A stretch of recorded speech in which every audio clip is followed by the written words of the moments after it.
Tuesday Seventh-day Adventists, a revival of original Adventism and ancient Christianity, presents Escape for Thy Life.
Good day, this is Brother Medina for Tuesday Seventh-day Adventist, and please let us start with a word of prayer.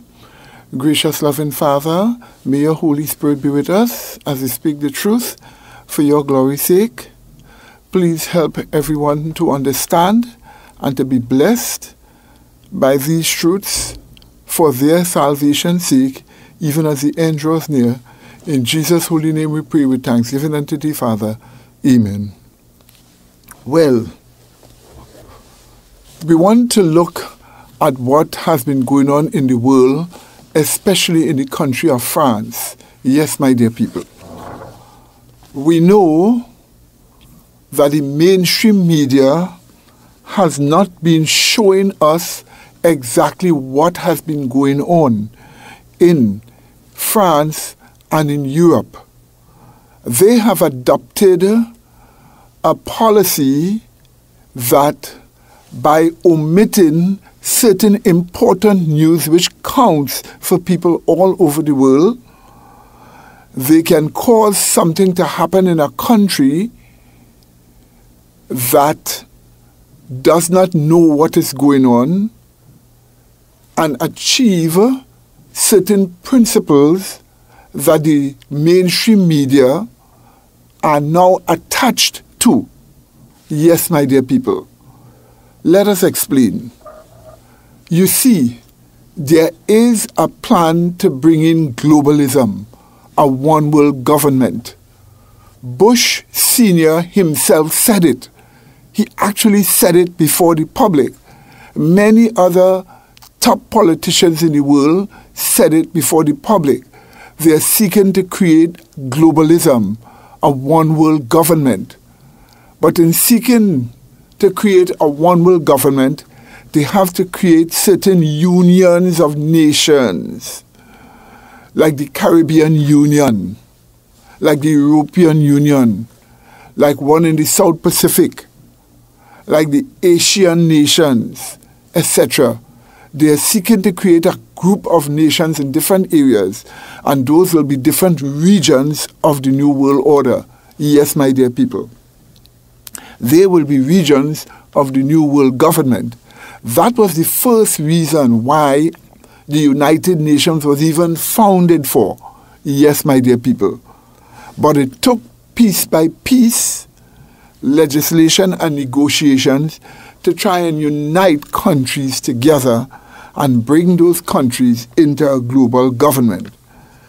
But to do this, you would have to be trained as a politician. You would have to be trained in selling out your country, in losing a sense of nationalism, which now today is becoming an evil word for Europe, the United States, and other countries. Yes, my dear people, you would have to take training in selling out your own country. For instance, recently, Mr. Macron, who is the president of France, did say that nationalism was evil and was against patriotism. Could you imagine that? That was the first definition we ever had. And he called for a European army. Not just only that, Chancellor Merkel, who has now resigned as the head of her party in Germany, also said that countries in Europe should give up their sovereignty and place it in the hands of Brussels, which is the capital of the European Union in Belgium. Yes, my dear people. This is what they said. So they have been trained over a period of time in selling out their country's interests for the interests of the European Union. And part of that interest is uniting those countries together and making those countries lose, those countries in Europe lose their indigenous population of white European people by bringing in immigration, where a large amount of people from Africa, from the Middle East, with Islamic philosophy, concepts foreign to Europe that once was schooled in Christianity, caused them to flood the country by the millions and change the indigenous population of Europe. In fact, we already know, and you have already been seeing it, that to say that white lives matters is racism, as they said. To say you're a nationalist in America or Europe is to say white nationalism. And they use those phrases in a derogatory way to cause people to actually lose their sense of nationality and sense of being who they are as they were born. Yes, my dear people. And so we are facing a situation where there are pushes to change the racial composition of Europe. And assaults have been made upon white people. Yes, my dear people.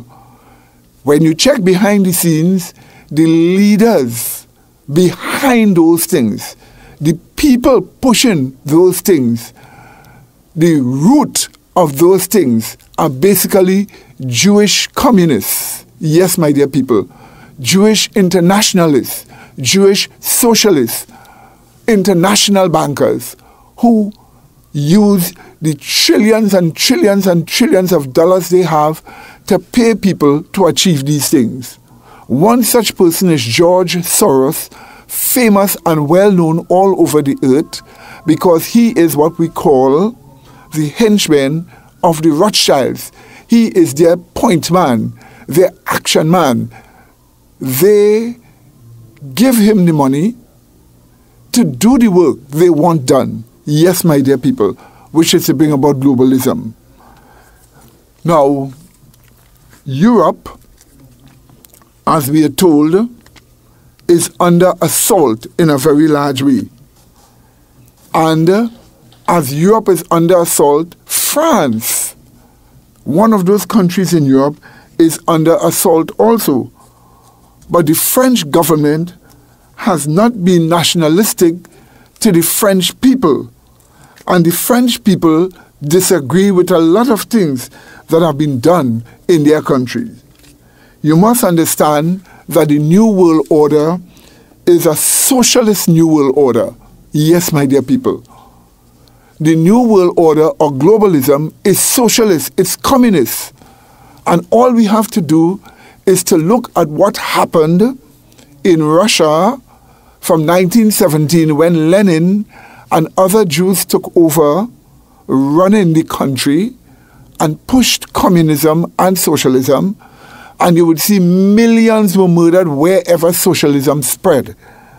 In fact, socialism is now known to be the biggest mass murdering ideology in the world, because between 1917 and 1989, when the Iron Curtain fell, as they say, or the Berlin Wall fell, more than 1 billion people were murdered in the name of pushing the ideology of socialism.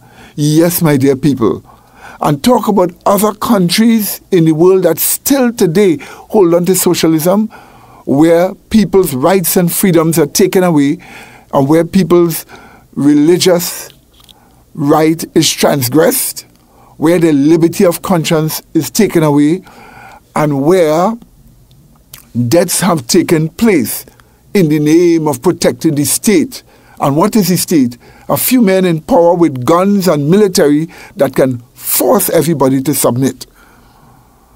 Now, the Bible does tell us that there will be a semblance of globalism in the end, just as Jesus comes.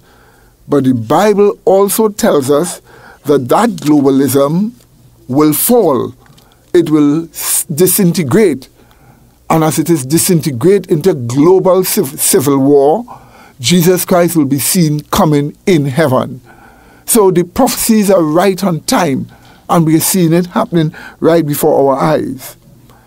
In the book of Daniel, we were told of the 10 toes of a huge statue that was seen by Nebuchadnezzar in a dream, which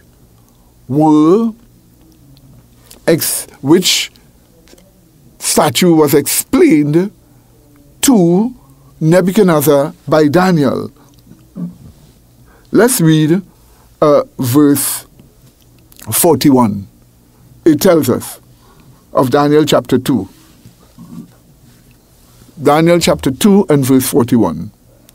And whereas thou sawest the feet and toes, part of potter's clay and part of iron, the kingdom shall be divided, but there shall be in it of the strength of the iron, for as much as thou sawest the iron mixed with miry clay.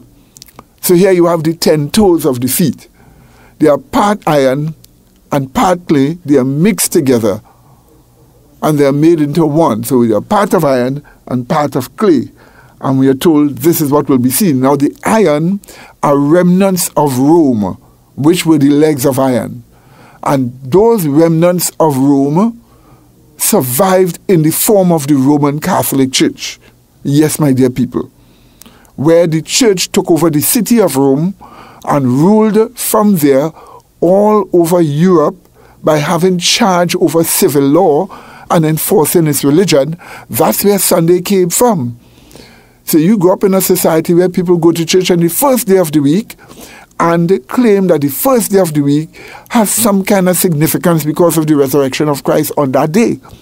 Where did that come from? From the Roman Church. Yes, my dear people. So here we are actually told that in those 10 toes, the feet of that tall statue, there shall be the strength of iron and of course the strength of clay. The clay are the barbarian nations that did not get strong through the truth. Now it goes on in verse 42. And as the toes of the feet were part of iron and part of clay, so the kingdom shall be partly strong and partly broken. And whereas thou sawest iron mixed with miry clay, they shall mingle themselves with the seed of men, but they shall not cleave one to another, even as iron is not mixed with clay. Did you see that? So in other words, even though they use various means to mingle Europe, they open borders for different Europeans, nations, to go into other different European nations through the EU. They send people there from different parts of the globe, like from Africa and like from the Middle East, to change the indigenous population. They tried to use, in the early days, the marrying of leaders, kings and queens, to daughters and sons to unite Europe, to make Europe become a united global kind of a power. Because remember, Europe once controlled the globe.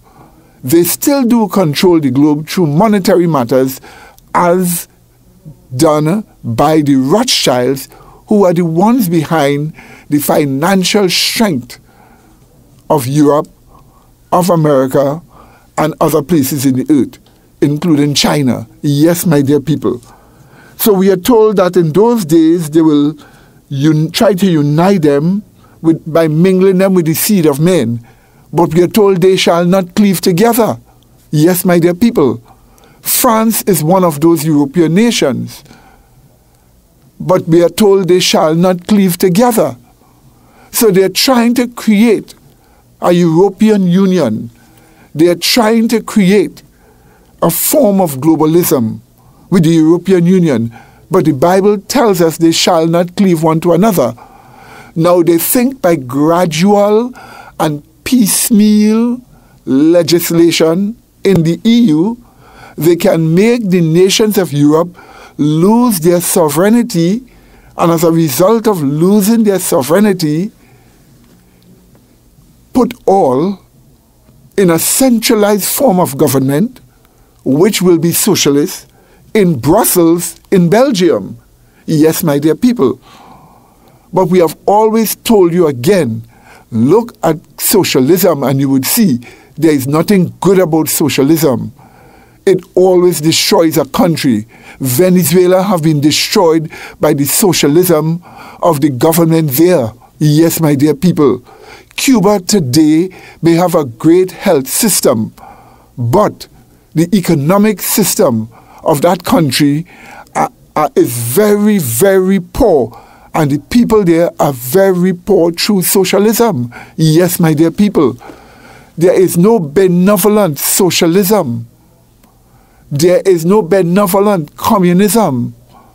There is no caring global socialism or new world order.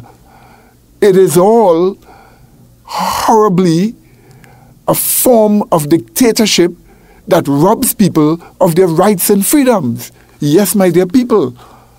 And in France, this person who is president, Emmanuel Macron, he used to work in a Rothschild bank.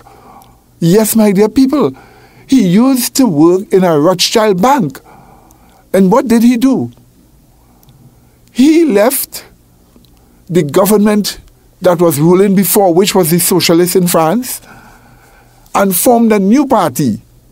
And in just 1 year, existing as a party, he won the elections above the National Front in France, led by Marine Le Pen. Now, the media like to stereotype nationalists as far right. Whenever they say far right, they have some kind of impression behind it that makes you think it is an evil thing to be far right, when the people are really nationalists. They care about their nation. They care about the survival of their people, which is a good thing. Because the Bible does tell us in Deuteronomy that God has separated the nations and caused them to populate in their area that they may seek after God.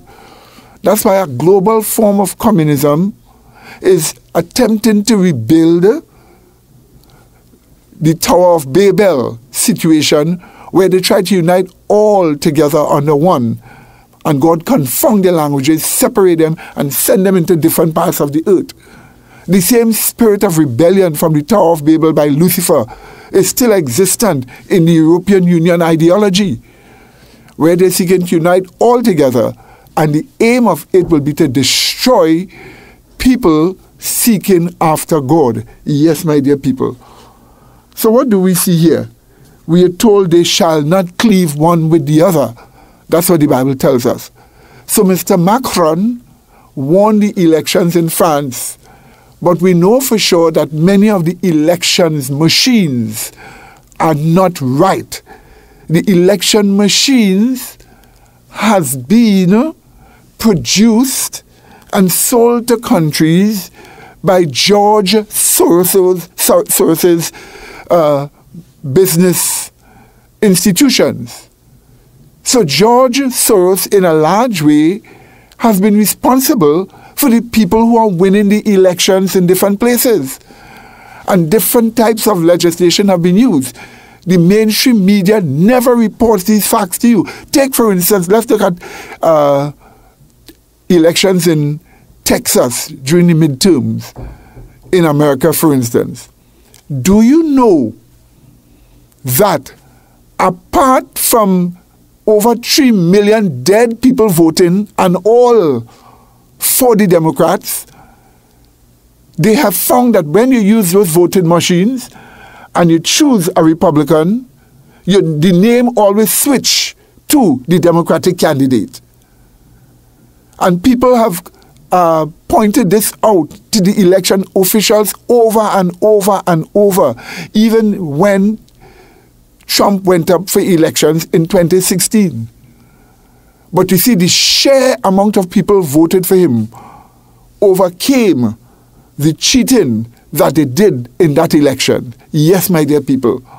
He won by a landslide.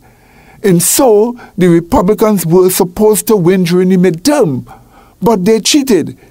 And then they created a new form of voting in California that caused areas in California that has always been Republican and never Democratic to switch to the Republican. What form of voting it is? It is something called harvest balloting, where by law they send out ballots to different people's homes and different parts in the country, and they do that about a year or a year and a half before elections is due. And people have those ballots, and then you send ordinary people, not election officials, ordinary people to go to those houses and collect the ballots, or the people could come in and carry their ballots in a certain area. You call that ballot harvesting. That's what you call it, ballot harvesting. Yes, my dear people. And through this, it is now understood that the Republicans lost all their House seats in California, even places where people never voted for the Democrats, even they themselves lose through this ballot harvesting, which is an open form of cheating. But it was made legal by law by Jerry Brown, the governor of California. And so a lot of immigrants who are undocumented, a lot of illegals also were given the power to vote. So that is the means that was used to put the Democrats in power, because these people always seem to vote in favor of the Democrats, including all those dead people that supposedly voted. Somehow their names always vote for the Democrats. And even after areas that were won by the Republicans, going against the law, ballot box would suddenly come in with votes in it. And these ballot boxes coming in with votes in it have been transported the illegal way. And when it comes in, the media started to drum up all votes counts, all votes counts. And therefore drum up the people and drum up the situation that those votes counted, and they're always in favor of the Democrats. So the Democrats didn't win the midterm election in America. They cheated, and there was facilitation for the cheating. It's the same thing happened with Macron in France. You form a party for 1 year, you're way, way down in the polls. Who was high in the polls? The National Front with Marine Le Pen. She was supposed to win by a landslide, but suddenly, when the elections took place, Macron won. And he was not known by anyone. People didn't know him. He was just an official in the former socialists that resigned a year before elections and then formed this party. And as a result of that, how the media pushed Macron as if he was an outsider in politics, not interested in the interests of the globalists and the socialists, and care for France. And the media usually lied, the mainstream media, to make people think of him a certain way, but he was unknown. And he won the elections. But it was not really winning the elections fair and square, it was cheating the same way. Yes, my dear people, this is what happened. And so Macron came into power as a socialist, as a former employee of the Rothschilds in one of their bank. At 30-something years, he married a school teacher and now have been lecturing people in nationalism as something evil, trying to create a European army and supposed to be the darling of the globalists. You know that they had in Argentina, they had this G20 forum, and in this G20 forum, we had a big discussion on global warming or climate change, as they call it now. And Trump was the only one that stood up and said he's not signing anything dealing with global warming. The whole thing is a scam. And yes, it is a monetary scam. But what did Emmanuel Macron do? He left the forum from the G20 in Argentina when they finished, went back to France and raised taxes on fuel. But the taxes raised on fuel was to deal with carbon emissions, as they say, so it is carbon taxes. And that's how the French public began to revolt, because everything is already taxed in France. If you just make a call on your phone, there's a tax on that. If you receive a call from a person, there's a tax on that. If you cross a bridge, there's a tax on that. And the French people's standard of living has been falling much, much, much, much more. You know, they usually also tell us that Sweden is this socialist, successful empire, when Sweden has so many poor people there. Poverty in Sweden grew at a very alarming rate with the socialist experiment the feminist government have been practicing there over a period of time. And so France have been getting poor. People have been complaining they don't have money to even buy food to eat. And that everything you have to pay for. If you just cross in a bridge, you have to pay for that. And so these fuel taxes were to make fuel rise by 30%. The people couldn't afford it. So that was the straw that broke the camel's back. Now in France, by law, everybody's supposed to have a yellow vest in their cars and in their homes and in various establishments. So in case of any distress, you just put on the yellow vest and the government will know there is some distress to see about it. So the people took their yellow vest and they donned their yellow vest to show that they were in distress from the government. And plus, bringing in this unlimited immigrants, more than 2 million in France, where people are living on the streets, defecating on the streets, living in areas that were supposed to be tourist attractions. And many of these immigrants are raping people and causing destruction to churches and so on, because they hate Christianity, being of a different religion in the Middle East. And as they're there, France reached its breaking point. So what did France do? They revolted against the government. Known as the Yellow Vests, they started protesting, and the protests grew worse and worse.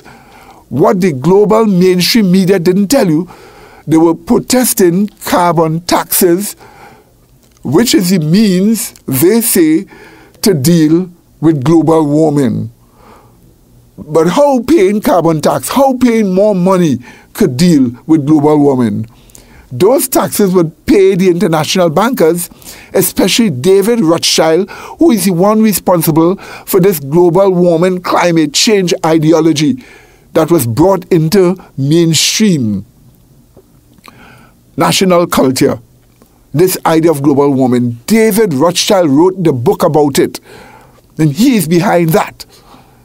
And since this has been out, the people have revolted against this carbon tax, which go to the international bankers, and some of which is used to pay to facilitate those immigrants that are coming to the country. People had to give up their houses by force from government just for the immigrants there, and they had nowhere to go. They had to live on the streets because they were following government housing. And this yellow vest revolt grew so strong that they attacked the residence of the president in France, but was repelled by strong police presence. It spread to Brussels in Belgium, the capital of the European Union. They attacked the headquarters of the European Union in Brussels. They were repelled by police. It's an uprising against the European Union. That's what you are seeing. Because remember what the Bible tells us. They will not cleave one to another. Yes, in Revelation 17 tells us there will be some form of globalism when Christ is coming, but it will disintegrate. So here is one of the experiments in globalism disintegrating. They shall not cleave one to another. That's what the Bible tells you. Now, we'll have to continue this discussion. But if anyone wants this program, call us at 625-0446. 625-0446 will give you this program plus others that went before. And may God bless you until we meet again.